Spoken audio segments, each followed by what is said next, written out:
The EU's Director General for Trade has refused to comment on how well Brexit is going, in a recent podcast on the bloc's new trade policy. The UK's vaccine supply is in jeopardy after the EU threatened to block exports of the Belgian-made Pfizer jabs amid a row with UK-based AstraZeneca. Brussels decided to impose tighter controls on exports after reacting with fury to the news that AstraZeneca will deliver 50 million fewer doses to the EU than it had expected. Ministers now fear deliveries of the Pfizer jabs will be delayed by extra paperwork and that the EU could try to stop doses being sent to non-EU countries after saying it will take any action required to protect its citizens. In March, the bloc imposed export restrictions on personal protective equipment after it struggled with supply to its member states.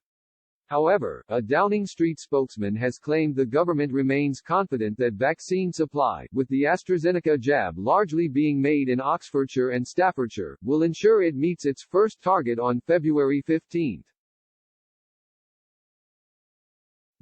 So far, the UK has vaccinated over 7 million people, the third largest total in the world.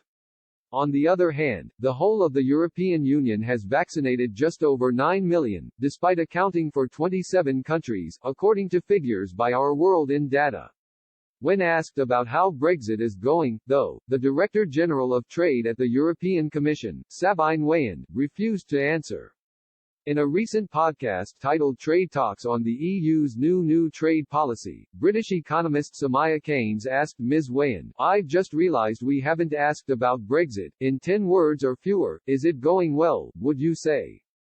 The question was followed by silence. Chad Brown, a fellow at the Peterson Institute, added, "That's it, well just leave the silence for that." Okay. That's it. Ms. Weyand then noted, "I think it is time to put an end to the Brexit discussion. We now have a partnership and a cooperation agreement and that marks a new beginning. And I think we should look ahead and not backwards." In a recent report, the head of Oxford-based think tank Euro Intelligence Wolfgang Munchau suggested Brussels' poor vaccine distribution could actually be the final nail in the coffin before the Union experiences a complete political and economic breakdown.